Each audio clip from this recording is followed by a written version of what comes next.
Hello दोस्तों, कैसे आप सभी लोग। तो मेरा नाम है आकाश कुमार और स्वागत करता हूं मैं आप सभी के अपने चैनल केयर वेल फार्मा में। तो आज के इस वीडियो में हम बात करेंगे अपने दो टॉपिक के बारे में, जिसमें हमारा रहेगा पहला सेल जंक्शन और दूसरा रहने वाला है सेल कम्युनिकेशन। तो हम देख रहे थे अपनी HAP फर्स्ट सेमेस्टर और उसके यूनिट 1 का चैप्टर 2 चल रहा था। तो चैप्टर 2 में हमारा सिर्फ ये दो टॉपिक रहेगा, इसके अलावा हमारा सारा का सारा चैप्टर 2 कंप्लीट है। तो उन सबकी जो भी लिंक होगी वो आपको डिस्क्रिप्शन बॉक्स में मिल जाएगी या आप प्ले लिस्ट की लिंक जाके चेकआउट कर सकते हो। तो चलिए सबसे पहले समझते हैं हम अपने सेल जंक्शन के बारे में। तो देखो, सिंपल सा हम एक फंडा जानते हैं कि हमारा ये क्या है, सेल है। और कोई भी जो हमारी ह्यूमन बॉडी है वो हमारी क्या है, इसी सेल से मिलकर बनी है। अब कैसे बनी है, थोड़ा सा अगर हम रिकॉल करें तो कोई भी हमारी बॉडी है वो हमारी ऑर्गन सिस्टम से मिलकर बनी है। ऑर्गन सिस्टम हमारे ऑर्गन से मिलकर बने और ऑर्गन हमारे बने टिश्यू से मिलकर। अब यहाँ पर इन दोनों को हम यहाँ पर आज इन दोनों की क्लास लेते हैं। तो जो हमारा टिश्यू है वो टिश्यू किनसे बना है, जो हमारे सेल्स होते हैं उनसे बना है। तो आखिर बना कैसे है। तो देखो, हम सिंपल सा जानते हैं कि हमारा क्या है, ये कोई भी एक सेल है। अब अगर हम क्या करें, इन सेल्स को जो मल्टीपल यानी कि बहुत सारे जब हम सेल्स आपस में कनेक्ट कर देते हैं तो एक हमारा ग्रुप ऑफ सेल बन जाता है। उस ग्रुप ऑफ सेल को हम क्या बोलते हैं, टिश्यू बोलते हैं। तो टिश्यू हमारा क्या है कि tissue is nun other than it is a group of some cell which have similar structure and function as known as tissue. यानी कि टिश्यू हमारा सिंपल सा क्या है कि हमारे अगर हम सेल्स के ग्रुप को क्या बोल देते हैं, टिश्यू बोल देते हैं। अब यहाँ पर क्वेश्चन आता है कि मान लो ये हमारे पास एक सेल है, ठीक है। अब मैंने यहाँ पर एक और सेल रख दिया, मैंने एक और सेल रख दिया, मैंने यहाँ पर एक और सेल रख दिया, ये भी रख दिया, ये भी रख दिया। तो क्या ये सेल्स हमारे टिश्यू कहलाएंगे? ये नहीं कहलाएंगे, क्योंकि यहाँ पर ये सेल्स हमारे क्या है, कनेक्टेड नहीं है। और जब ये हमारे कनेक्ट नहीं है तो ये सेल हमारे क्या करेंगे, अलग अलग रिस्पॉन्स करेंगे, अलग अलग काम करेंगे। लेकिन हमारे ये ग्रुप तो है ही नहीं। तो ग्रुप इनको करने के लिए क्या होता है कि ये सेल्स हमारे क्या होते हैं, आपस में कनेक्ट होते हैं। अब जिस चीज़ से ये हमारे आपस में कनेक्ट होते हैं, जिस मतलब प्रोसेस से ये आपस में कनेक्ट होते हैं, उस ई को हम क्या बोलते हैं, सेल जंक्शन बोलते हैं। यानी कि अगर हम सिंपल सेल जंक्शन को डिफाइन करें तो it is the connection between the two cell. यानी कि सेल जंक्शन हमारा सिंपल क्या है, it is the contact or connection between the two neighbouring cell. यानी कि हमारे मान लो ये तो हमारे दो सेल हैं, तो ये दो सेल हमारे आपस में जो कनेक्ट हैं, तो इस कनेक्शन में जो हमारा ये वाला पार्ट है, यानी कि ये जिस वजह से हमारे कनेक्ट है, उसी कनेक्शन को हम क्या बोल देते हैं, जंक्शन बोल देते हैं। तो अब अगर आपको सिंपली डिफाइन करना हो तो बोल सकते हो कि cell it is the connection between the two cell. यानी कि जो हमारे दो सेल हैं और आपस में ये हमारे जो कनेक्ट हैं, आपको सिंपल एग्जाम में लिखना होगा। आप इस तरह का एक सिंपल डायग्राम भी बना दोगे तो वो भी आपके लिए वैलिड रहेगा। आप फर्स्ट सेमेस्टर में नॉर्मली आपके लिए चलता है। तो it is the connection between the two cells are known as the junction. Simple हमारा ये क्या होगा, जंक्शन के बारे में। अब इन जंक्शन के बारे में थोड़ी सी इंपॉर्टेंट बात समझ लो। जैसे आपको मैंने यहाँ बताया कि मान लो ये हमारे सेल्स हैं और सेल्स हमारे बहुत सारे जब मिल जाते हैं, आपस में कनेक्ट हो जाते हैं, तो उसको हम टिश्यू बोलते हैं। अब टिश्यू जैसे मान लो एक हमने यहाँ एग्जांपल लिया टिश्यू का, आपको ये दिख रहे होगा, ये हमारे कुछ ग्रुप ऑफ सेल्स हैं। तो ये वाला जो पार्ट है, जो हमारे इन सेल के बाहर वाला पार्ट होता है, इसको हम बोलते हैं एक्स्ट्रा सेल्यूलर स्पेस। ये जो हमारी जगह होती है और यहाँ पर जो हमारा फ्लूइड भरा होता है, तो इसको हम क्या बोलते हैं, एक्स्ट्रा सेल्यूलर स्पेस बोलते हैं। एक्स्ट्रा बोले तो बाहर का, या फिर एक्स्ट्रा तो एक्स्ट्रा ये हमारा अतिरिक्त है, बेकार वाला। तो एक्स्ट्रा सेल्यूलर क्या हो जाता है, सेल के बाहर वाला हमारा स्पेस हो जाता है, ठीक है। इसी एक्स्ट्रा सेल्यूलर को हम जो है इंटर सेल्यूलर भी बोलते हैं। यानी कि दो सेलों के बीच का मान लो ये स्पेस है, सेल के अंदर का नहीं, सेल के बाहर के जो बीच का स्पेस है, इसको हम इंटर सेल्यूलर स्पेस बोल देते हैं। अब जो स्पेस हमारे सेल के अंदर होता है, यानी कि मान लो ये हमारा सेल है, अब इस सेल के अंदर वाला जो पार्ट है, ये जो स्पेस है, इसको हम बोलते हैं इंट्रा सेल्यूलर स्पेस बोलते हैं। ये दोनों बात इसलिए समझ लो क्योंकि आगे ये आपके क्या है, काम आने वाले हैं। दोनों बात समझ गए। तो अब यहाँ पर देखा जाए तो आगे बात समझे तो सेल जंक्शन जो हमारे होते हैं वो मल्टी प्रोटीन के बने होते हैं। यानी कि प्रोटीन जो हमारी बॉडी में होते हैं, प्रोटीन्स के हमारे क्या बने होते हैं, जंक्शन बने होते हैं। ये भी आप समझ गए, बाकी डेफिनेशन आप यहाँ पर समझ गए होंगे, ठीक है। बाकी और देखा जाए तो ये जो हमारे सेल जंक्शन है, ये मोस्टली हमारे एपिथेलियल टिश्यू में पाए जाते हैं। हमारी बॉडी में 4-5 तरीके के टिश्यू होते हैं, nervous tissue, muscular tissue, connective और एपिथेलियल। तो जो हमारे मोस्टली जो जंक्शन है वो हमारे एपिथेलियल टिश्यू में पाए जाते हैं। और एपिथेलियल टिश्यू हमारे मोस्टली स्किन में, ग्लैंड्स जो हमारे होते हैं, ऑर्गन्स हो गए, किडनी वगैरह, इन पार्ट्स में हमारे एपिथेलियल टिश्यू पाए जाते हैं। तो ओवरऑल देखा जाए डायरेक्टली हमारे इन सारे पार्ट में क्या हो जाते हैं, टिश्यू ज़्यादा मात्रा में पाए जाते हैं। अब हम बात करते हैं सेल जंक्शन के फंक्शन के बारे में। मतलब ये जो हमारा सेल जंक्शन बन रहा है, जो सेल्स हैं आपस में ये कनेक्ट हो रहे हैं, ये पूरा जंक्शन तैयार हो रहा है, इसके पीछे का रीज़न क्या है। तो सिंपल सा सबसे पहला रीज़न आता है कम्युनिकेशन बिटवीन द सेल्स। अब ये जो हमारे सेल्स हैं, अगर ये आपस में कम्युनिकेट ही नहीं करेंगे तो आगे कुछ काम ही नहीं कर पाएंगे। तो कोऑर्डिनेशन बहुत ज़रूरी है। आप भी कभी आपके दोस्त या कुछ भी है तो उन सबके साथ आप बनाकर रखते हो, आप एक दूसरे के साथ कम्युनिकेट करते हो, बातचीत करते हो। तो वही हमारा इन सेल्स के लिए ज़रूरी होता है। तो पहला फंक्शन हमारा आता है कि ये क्रिएट करते हैं जो जंक्शन हमारे इन दोनों के बीच में कम्युनिकेशन कम्युनिकेशन क्रिएट करते हैं। सेकंड हमारे यहाँ पर आता है they maintain the barrier, paracellular barrier. अब ये क्या होता है, तो जैसे मान लो कोई भी हमारा ये सेल है, तो अब कोई भी सामान हमारा कोई सब्सटेंस हो गया तो वो इस सेल से इस सेल में जाना है, तो ये जो हमारे जंक्शन है ये क्या करते हैं, ये इनको प्रिवेंट करते हैं, यानी कि जो अनवांटेड हमारे कोई भी सब्सटेंस है उसको ये सेल इस वाले सेल में ट्रांसफर नहीं होने देंगे। इस जंक्शन क्या करेगा, उस ट्रांसफर को रोकेगा। दूसरा फंक्शन हो गया। तीसरा फंक्शन भी इसमें जुड़ा है कि अब मान लो कोई हमारा सब्सटेंस है वो जरूरी है, ये मान लो एक ए सेल है, ये हमारे पास बी सेल है, कोई सब्सटेंस हमारे यहाँ से यहाँ मूवमेंट करना जरूरी है, कम्युनिकेशन, तो यही सेल जंक्शन हमारे इनको अलाउ भी करेंगे, यानी कि ये प्रिवेंट भी करते हैं और यही हमारे ट्रांसपोर्ट करने में भी हेल्प करते हैं। तो ये तीसरा काम हो गया ट्रांसपोर्ट करने का। चौथा हमारा यहाँ काम होता है अटैचमेंट का। तो आपको बताया कि ये मैंने पहले ही बताया कि कोई भी हमारे जो सेल्स है आपस में क्या है, अटैच है, एक दूसरे के साथ कनेक्ट है। तो किसकी वजह से, हमारे सेल जंक्शन की वजह से। तो जो सेल जंक्शन है वो हमारे आपस में क्या है, इनको अटैच करने के लिए यानी कि इनको जोड़े रखने में भी हमारी काफ़ी ज़्यादा हेल्प करते हैं। और लास्ट हमारे यहाँ पर आता है they also provide strength to the cell. जो हमारे ये सेल्स हैं, अब आपको बता देखो, अगर मैं यहाँ छोड़ूँ, सिंपल मैंने सिंगल यहाँ पे सेल डाल दिए, तो क्या ये इतने मजबूत होंगे, क्या ये टिके रहेंगे? लेकिन अगर मैं क्या करूँ, इन सेल्स को आपस में कनेक्ट कर दूँ, तो कनेक्ट होने की वजह से क्या हो जाएगा, ये सेल्स हमारे मजबूत हो जाएंगे। और अब क्या होगा, ये सेल मतलब एक दूसरे को ताकत प्रोवाइड करेंगे, स्ट्रेंथ प्रोवाइड करेंगे, और जो हमारा टिश्यू बनेगा वो काफ़ी ज़्यादा क्या होगा, ताकतवर होगा, स्ट्रेंथफुल होगा। तो अब हम जानते हैं इसके टाइप्स ऑफ सेल जंक्शन के बारे में। तो देखा जाए ओवरऑल 5 तरीके के हमारे सेल जंक्शन होते हैं। पहला हमारा आता है टाइट जंक्शन, दूसरा आता है एडहेरेंस जंक्शन, तीसरा आता है डेस्मोसोम, चौथा आता है हेमीडेस्मोसोम एंड पांचवा आता है हमारा गैप जंक्शन। वैसे देखा जाए तो ये जो 3 जंक्शन है ना, ये हमारे एडहेरेंस यानी कि एक ही तरीके के होते हैं। चलो एक एक करके यहाँ सभी को हम समझ लेते हैं। तो सबसे पहले अगर बात की जाए टाइट जंक्शन के बारे में, तो देखो नाम से आपको समझ आ रहा है क्या है यहाँ पर टाइट, यानी कि बहुत ज़्यादा कोई चीज़ क्या हमारी टाइट है, एक दूसरे में कसकर जमी हुई है, बहुत ज़्यादा क्या है, कसकर कोई चीज़ बांधी हुई है। इसको ऐसे समझो, मान लो हमारे पास 2 सेल हैं, एक हमारे पास ये सेल है, एक हमारे पास ये सेल है। तो मैंने वही बोला कि इन दोनों सेल्स के बीच में क्या होगा, कम्युनिकेशन होगा, तो ये जंक्शन हमारा इन्हीं दोनों सेल्स के बीच में प्रेजेंट होगा। अब यहाँ पर ये जंक्शन कैसे होता है, तो अगर मैं इसको जूम करूँ थोड़ा इस वाले पार्ट को, तो मान लो ये हमारी एक पहली मेम्ब्रेन हो गई, ये हमारी क्या होगी, दूसरी मेम्ब्रेन होगी, ठीक है। तो यहाँ पर जो हमारा जंक्शन है वो क्या होता है, बहुत ही ज़्यादा, यानी कि एक दूसरे के साथ इस तरह बहुत ही ज़्यादा टाइट बॉन्ड में होता है। तो जब हमारे सेल्स की जो प्लाज्मा मेम्ब्रेन है वो एक दूसरे के साथ बहुत ही ज़्यादा टाइटली बाइंड होती है और एकदम सील पैक हो जाती है, तो उस वाले जंक्शन को हम क्या बोलते हैं, टाइट जंक्शन बोलते हैं, ठीक है। तो सिंपल देखा जाए तो टाइट जंक्शन क्या है, it is a tight seal pack junction between 2 adjacent cell. 2 हमारे सेल्स आपस में जब कनेक्ट होते हैं बहुत ही सील पैक तरीके से, तो वो हमारा टाइट जंक्शन हो जाता है। अब मैंने आपको पहले बताया कि जो जंक्शन हमारे ये प्रोटीन्स के बने होते हैं, तो ये जो टाइट जंक्शन है ये हमारे जोन्यूला एंड ऑक्लूडिंग प्रोटीन्स के बने होते हैं, इसीलिए इनको जो है जोन्यूला और ऑक्लूडिंग जंक्शन नाम से भी जाना जाता है। यहाँ पे आपको लिख रही होगी, ठीक है। अब यहाँ पर और बात की जाए तो फंक्शन क्या काम हो जाते हैं, तो पहला बात है कि ये इतने ज़्यादा जब टाइट होते हैं ना, तो ये लीकेज को प्रिवेंट करते हैं। लीकेज को प्रिवेंट कैसे करना, अब आपको बताया हमारी बॉडी में जो ऑर्गन्स हैं वो ऑर्गन्स हमारे क्या है, टिश्यू, और टिश्यू हमारे सेल से मिलकर बने हैं। तो यहाँ पे मान लो लीवर हो गया, या चलो एग्जाम्पल के लिए हम सबसे बेस्ट लेते हैं जो हमारा यूरिनरी ब्लैडर है, ठीक है। तो यूरिनरी ब्लैडर का आपको काम पता है, ये हमारा क्या करता है, यूरिन को क्या करता है, यहाँ पर अपने अंदर स्टोर करके रखता है, और जब ये फिल हो जाता है तो क्या करता है, इसको यहाँ पर बाहर निकाल देता है। ओके काम है। तो इसके जो हमारे ये सेल्स हैं, ये जो हमारी इसकी लेयर बनी हुई है स्किन की, इसके जो हमारे सेल्स हैं ये आपस में क्या होते हैं, ये इन्हीं के थ्रू, मान लो ये हमारे सेल्स हैं, तो ये इन्हीं टाइट जंक्शन के थ्रू क्या कहते हैं, बहुत ज़्यादा अच्छे से बंधे होते हैं। अब ऐसा इसलिए ज़रूरी है कि अगर ये हमारे टाइट जंक्शन में नहीं बंधे होंगे तो यहाँ से क्या हो सकती है, हमारी लीकेज हो सकती है। दूसरा, जैसे हमारा पेट है, तो स्टमक के अंदर आपको बताया कि SCL प्रेजेंट होता है। तो SCL में जो ये म्यूकस मेम्ब्रेन या इधर होते हैं, वहाँ भी जो हमारे सेल्स होते हैं वो बहुत ही ज़्यादा टाइट जंक्शन से जुड़े होते हैं आपस में। और अगर ये आपस में टाइट जंक्शन से नहीं जुड़े होंगे तो वो SCL हमारी बाकी की स्किन को क्या है, डैमेज कर सकता है, और अगर लीक करके बाहर आएगा तो हमें काफ़ी ज़्यादा नुकसान पहुंचा सकता है। तो ये हमारा लीकेज को रोकता है। दूसरा क्या है कि जो हमारे ऐसे बड़े पार्टिकल्स होते हैं उनके भी मूवमेंट से हमारा क्या करता है, रोक देता है। बाकी डायग्राम आपको यहाँ दिख रहा होगा, तो डायग्राम बस इस तरह बनाओ, ये हमारे 2 सेल हैं, ये हमारा प्लाज्मा मेम्ब्रेन 1 का, ये 2 का सेल है, सेल भी है, और इसमें इस तरह से हमारे क्या है, काफ़ी ज़्यादा ये क्या है, अटैच हो जाते हैं, और पीछे इस तरह के आपको पूरा डायग्राम यहाँ पे दिख रहा होगा, ठीक है। तो ये हमारे टाइट जंक्शन हो गया, और ये जो स्पेस है वो हमारा इंटरसेलुलर यानी कि एक्स्ट्रा सेलुलर वाला हो गया, सेल्स के जो बाहर का एनवायरमेंट होता है वो हो गया। ये हमारा स्किन, ब्लड वेसल्स और कैविटी, यूरिनरी, इनमें ये हमारा पाया जाता है। तो ये था हमारा सारी कहानी टाइट जंक्शन के बारे में। सेकंड हमारा यहाँ पर आता है एडहेरेंस जंक्शन के बारे में। तो देखो, जैसे हमारा टाइट जंक्शन टाइट यानी कि मजबूत है, वैसे ही एडहेरेंस का मतलब होता है चिपकना, यानी कि यहाँ पर क्या होता है कि जो हमारे कोई भी 2 सेल्स हैं ये आपस में क्या होते हैं, जंक्शन के थ्रू क्या है, चिपके होते हैं। अब इस चिपकने में क्या है, तो बिल्कुल देसी फटने में समझ लो कि जो हमारे एडहेरेंस जंक्शन है, या इसके अलावा जो हमारे डेस्मोसोम और हेमीडेस्मोसोम, ये तीनों जो हमारे जंक्शन है ये हमारे काम आते हैं ऐसे सेल्स में जहाँ पर होते हैं कॉन्ट्रैक्टाइल। अब कॉन्ट्रैक्टाइल क्या होती है, मतलब क्या है कि वो सेल हमारा पहले क्या होगा, मान लो लो इस तरह का, तो एकदम ऐसे पिचकेगा फूलेगा।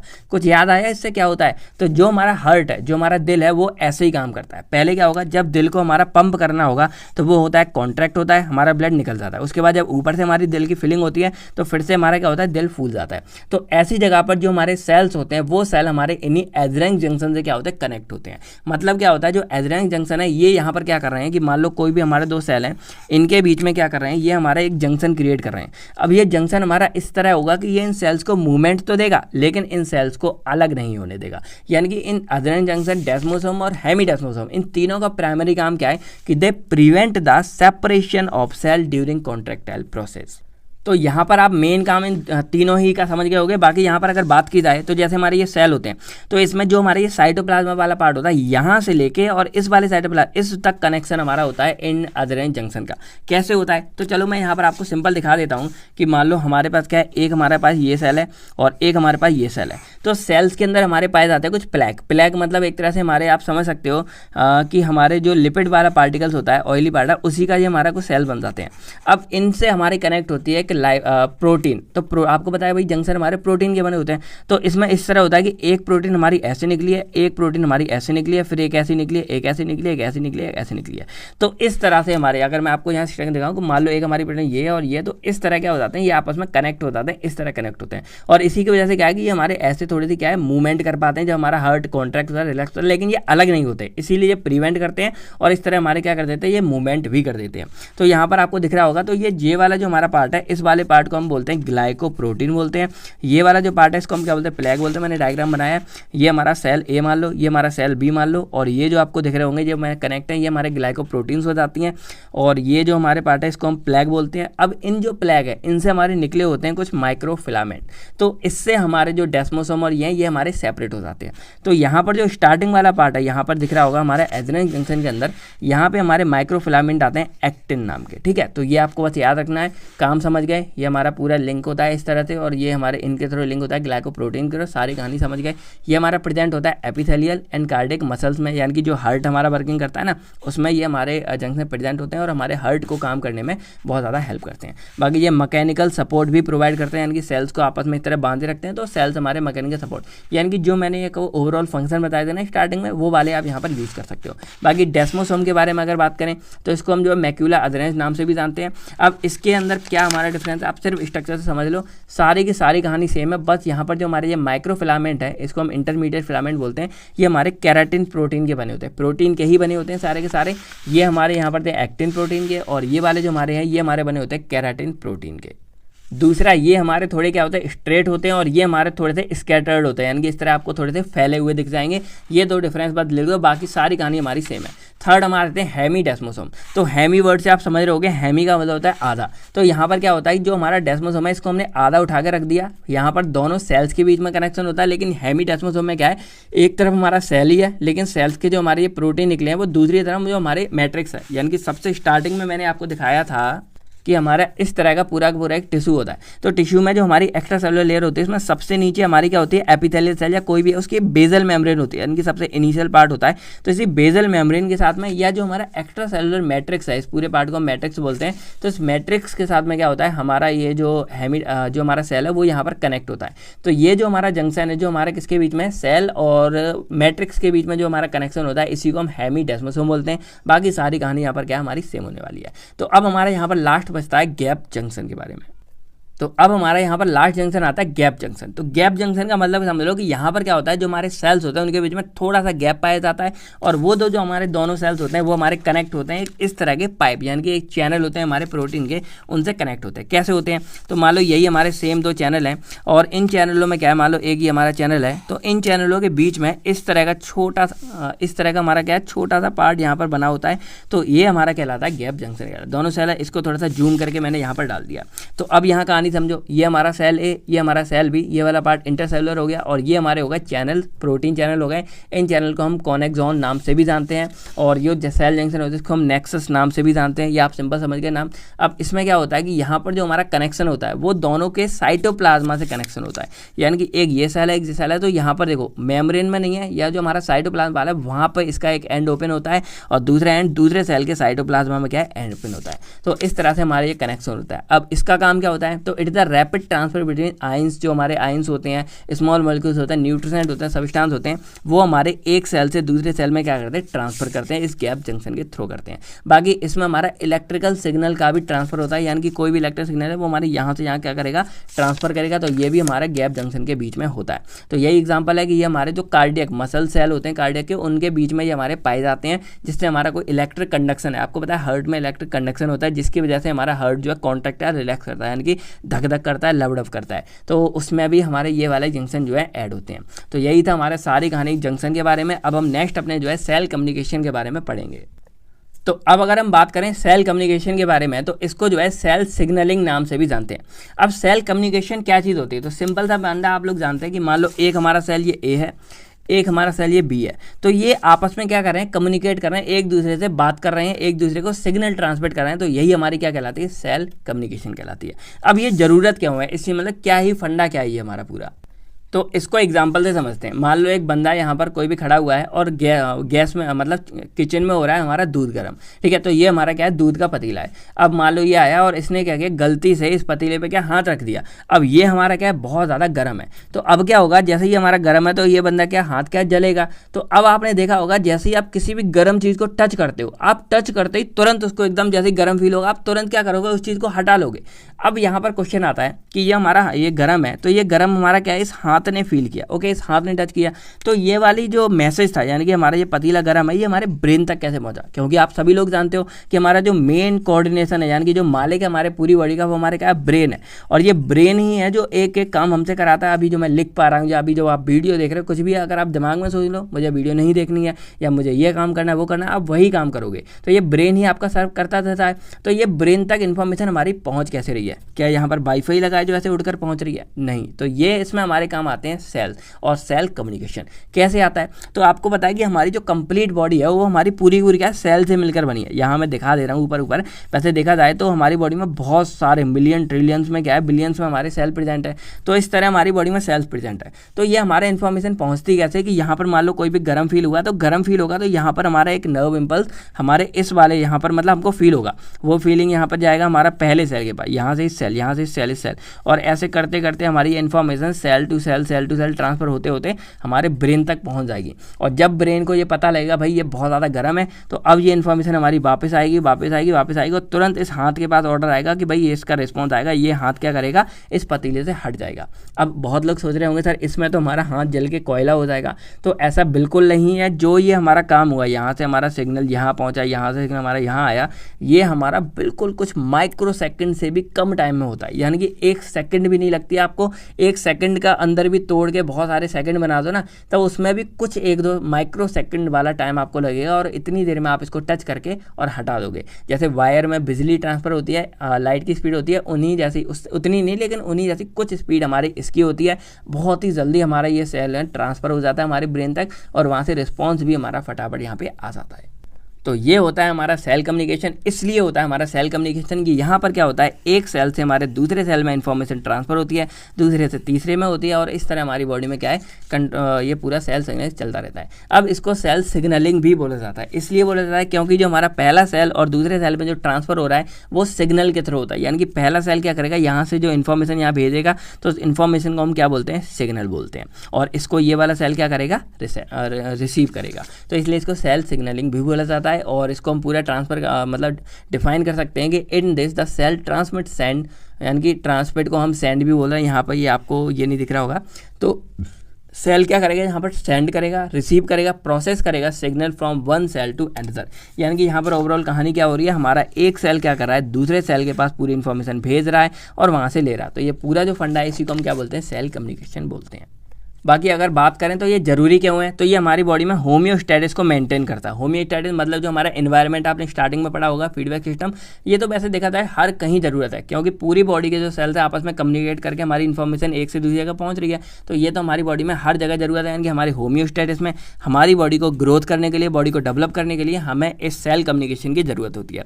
दूसरा बात करें, ये कम्युनिकेट करते हैं, मतलब कोई भी चीज़ हमें ट्रांसफ़र करनी है, ट्रांसपोर्ट सब्सटेंस करने हैं, एक्स्ट्रा एनवायरमेंट, हर किसी में हमारे इस सेल कम्युनिकेशन की हमको जरूरत होती है। तो अब हमारा सिलेबस के ऊपर हमने इंट्रो यहाँ पर जान लिया, ये डायग्राम मैं अभी आपको समझा दूंगा। सेकंड हमारी चीज़ आती है general principle of cell communication की हमारा एक बेसिकली प्रिंसिपल क्या है, किस प्रिंसिपल पर ये चीज़ हमारी काम करती है।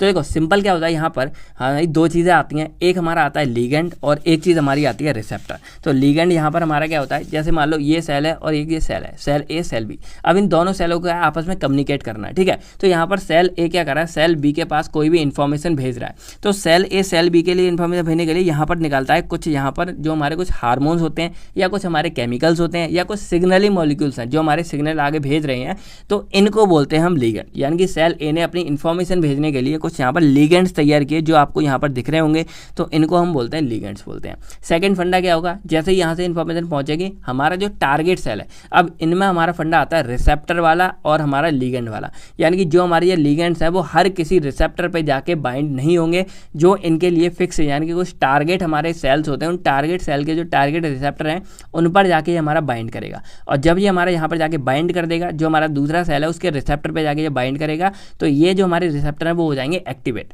और जब ये हमारे एक्टिवेट हो जाते हैं, देन जो हमारे ये सेल है उसके अंदर कुछ हमारी चेन चलेगी और उसके बाद हमको जो रिस्पॉन्स चाहिए था वो हमको रिस्पॉन्स देखने को मिल जाएगा। या अगर इसको इन्फॉर्मेशन आगे भेजनी होगी तो ये आगे भेज देगा, मतलब वो रिस्पॉन्स में आ जाता है कि इसने जो भी काम करना था वो अपना काम किया। तो इस तरह हमारा पूरा प्रिंसिपल काम करता है कि बेसिकली हमारी दो चीज़ें हैं, एक लीगेंड है, रिसेप्टर है। हमारा सेल ए सेल बी से करना है तो सेल ए उस लीगेंड को रिलीज करेगा और जो सेल बी है उस लीगेंड को क्या करेगा, अपने रिसेप्टर के ऊपर बाइंड करेगा, अटैच करेगा और जो भी इसको रिस्पॉन्स देना हो वो रिस्पॉन्स देते रहेगा। तो यहाँ चार फंडे आ जाते हैं, सिग्नलिंग मॉलिक्यूल्स आपको यहाँ दिख रहा होगा जिसको हम लीगेंड बोलते हैं। सेकंड हमारा रिसेप्टर हो गया जो आपको दिख रहा होगा। थर्ड हमारा इंट्रासेलुलर मॉलिक्यूल्स हो गया जो हमारा सेल के अंदर का पार्ट है। चौथा हमारा जो बायोलॉजिकल रिस्पॉन्स हमको देखने को मिलेगा वो देखने को यहाँ मिल जाता है। बाकी यहाँ सिलेबस में एक हमारा फंडा लिखा है उसको हम पढ़ लेते हैं, intracellular signalling pathway activation bye extracellular signal molecule. तो ये पूरा फंडा क्या है और ये पाथवे के बारे में क्या बात हो रही है। देखो यहाँ पर हमारी दो बातें हुई, एक हमारा हुआ इंट्रासेलुलर, एक हमारा हुआ एक्स्ट्रासेलुलर। इसको पहले समझते हैं। तो जो हमारी सेल कम्युनिकेशन है वो हमारी दो टाइप्स में होते हैं या दो स्टेप में होते हैं हम बोल सकते हैं। पहला हमारा आता है इंटरसेलुलर। इंटरसेलुलर को ही हम जो है एक्स्ट्रा सेलुलर बोलते हैं, जो मैंने आपको पहले बता दिया। तो इसमें क्या होता है, जैसे ये हमारा सेल है, ये हमारा सेल है, तो सेल के बाहर ये जो बाहर की कहानी है इसको हम एक्स्ट्रा सेलुलर बोलते हैं।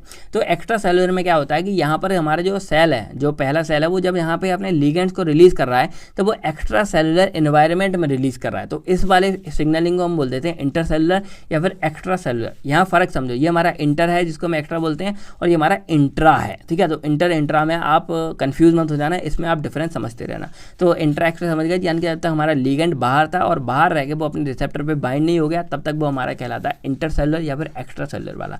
जैसे ही हमारे ये सेल पे यहाँ बाइंड हो जाता है, रिसेप्टर हमारा एक्टिवेट हो जाता है और एक्टिवेट होने के बाद अब हमारे सेल के अंदर कुछ हमारे फंक्शंस परफॉर्म होते हैं, तो उसको हम बोलते हैं इंट्रासेलुलर सिग्नलिंग। यानी कि it refer to the pathway which involve various change within the cell. यानी कि अब यहाँ पर क्या होगा, सेल्स के अंदर हमारी कुछ प्रोसेस होंगी, कुछ फंडे होंगे, उनको हम क्या बोलते हैं, इंट्रासेलुलर बोलते हैं, यानी कि इनसाइड द सेल। और उसके बाद हमें फाइनली क्या है, रिस्पॉन्स देखने को मिलेगा। तो ये दोनों फंडे आप समझ गए, इंटरसेलुलर एक्स्ट्रासेलुलर। अब हम यहाँ पर अपनी डायरेक्टली क्या कर लेते हैं, इस पूरी चेन को समझ लेते हैं कि कैसे हमारा पूरा पाथवे काम करता है और क्या क्या चीज़ें आती हैं। देखो आपको ओवरऑल ऊपर ऊपर से समझ लो, ज़्यादा डीप नहीं जाना है, क्योंकि एग्जाम में कभी आता है आप इसको बनाकर आ जाओगे ना, आपके मार्क्स पूरे मिल जाएंगे। तो यहाँ पर कोई भी हमारा क्या है, एक सेल है, यहाँ पर मैं एक ए सेल दे देता हूँ, सिग्नलिंग प्रोड्यूसिंग सेल है। यहाँ कुछ हमारे अदर सेल भी हैं। तो ये सेल हमारा क्या करेगा, लीगेंड्स को, जो हमारे सिग्नलिंग मॉलिक्यूल्स हैं उनको यहाँ पर रिलीज करेगा, भाई इसको सिग्नल आगे भेजना है। तो ये हमारे क्या है, लीगेंड्स हो गए, ठीक है। अब यहाँ पर हमारे और भी सेल्स हैं, एक ये सेल हो गया या और भी सेल्स हैं। तो ये जो हमारे लीगेंड्स है ये अपने टारगेट सेल पर, यानी कि जिस पर इसको काम करना है उसी टारगेट सेल के रिसेप्टर पे जाके क्या करेगा, बाइंड हो जाएगा। जो रिसेप्टर है वो हमारे प्रोटीन के बने होते हैं, जंक्शन रिसेप्टर सारी की सारी चीज़ हमारी प्रोटीन की बनी होती हैं। तो उन पर जाके क्या करेगा, ये हमारे यहाँ पर बाइंड हो जाएगा। अब जैसे ही हमारे ये रिसेप्टर पे जाके ये लिगेंड बाइंड होगा, वैसे ही हमारे ये रिसेप्टर क्या हो जाएगा, एक्टिवेट हो जाएगा। तब तक ये डीएक्टिवेट था, लेकिन जैसे इस पर बाइंड होगा हमारा ये क्या हो जाएगा, एक्टिवेट हो जाएगा। जैसे ही हमारा ये एक्टिवेट हो जाएगा, हमारा जो रिसेप्टर है इसका क्या होगा, शेप चेंज होगी, यानी कि इनमें कॉन्फॉर्मेशनल चेंज आते हैं, कुछ ना कुछ हमारे चेंज आएंगे। और चेंज होने के बाद हमारे सेल के अंदर ये मतलब चालू कर देते हैं सेकेंडरी मैसेंजर को। अब सेकेंडरी मैसेंजर देखो, प्राइमरी मैसेंजर हमारा ये सिग्नल है ना, यही हमारा प्राइमरी मैसेंजर कहलाता है, क्योंकि यही हमारा मैसेज को लेकर आया। जैसे ये मैसेज को लेकर आता है, हमारा सेकेंडरी मैसेंजर चालू हो जाता है। इसमें हमारा सी कैंप आता है, डैग आता है, IP3 आता है। ये सब आप सीनियर वाले जब सेमेस्टर में जाओगे तब पढ़ोगे, बस सिंपल आप इतना सा चाहे रट्टा लगा दो या थोड़ा सा पढ़ लो। तो सेकेंडरी मैसेंजर कुछ हमारे ये केमिकल्स के बारे में बात हो रही है, या तो हमारे कुछ केमिकल्स रिलीज हो जाते हैं, या हमारा कोई एंजाइम रिलीज हो जाएगा, या हमारे कुछ प्रोटीन्स होते हैं, इफेक्टर प्रोटीन जिनको बोलते हैं, ये हमारे रिलीज हो जाते हैं। तो ये 3-4 चीज़ों के थ्रू हमारा क्या होता है, हमारी जो सेल्स है वो अपना रिस्पॉन्स वो करेगा, जिसको हम बायोलॉजिकल रिस्पॉन्स या फिर सेलुलर रिस्पॉन्स बोलते हैं। और यही हमारा पूरा सिंपल सा चार्ट था। हमारा लिगेंड आया, रिसेप्टर से बाइंड हुआ, रिसेप्टर में बहुत सारे चेंज देखने को मिले, चेंज के बाद हमारा सेकेंडरी मैसेंजर एक्टिवेट हुआ और हमको रिस्पॉन्स देखने को मिल जाएगा। तो ये हमारा बेसिकली देखा जाए तो 3 स्टेप में ये पूरी प्रोसेस कंप्लीट हुई है।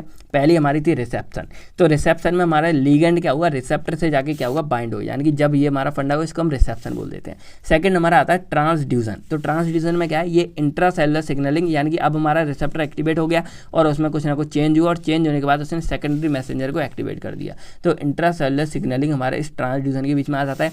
जैसे ही हमारे ये एक्टिवेट हो जाते हैं, अब ये हमारे कुछ रिस्पॉन्स शो करेंगे, तो ये हमारा रिस्पॉन्स यानी कि थर्ड में आता है, इसको हम सेलुलर रिस्पॉन्स, यानी कि सेल का जो रिस्पॉन्स हमको मिला वो हम यहाँ पर बोलते हैं। अब हमारा इस सेल कम्युनिकेशन का लास्ट टॉपिक आता है फॉर्म्स ऑफ इंट्रासेल्युलर सिग्नलिंग, यानी कि जो हमारी ये इंट्रासेल्युलर है इसके अंदर जो हमारी सिग्नलिंग होगी वो किस तरह की होती है। तो यहाँ पर हमारे 4 से 5 तरीके आते हैं, वैसे 4 है सिलेबस में, 5 लिखे हैं। पहला हमारा आता है कॉन्टैक्ट डिपेंडेंट, दूसरा आता है पैराक्राइन, तीसरा आता है साइनेप्टिक, चौथा आता है एंडोक्राइन एंड 5वां आता है ऑटोक्राइन सिग्नलिंग। 2-2 लाइन में हम सभी को समझ लेते हैं डायग्राम की मदद से।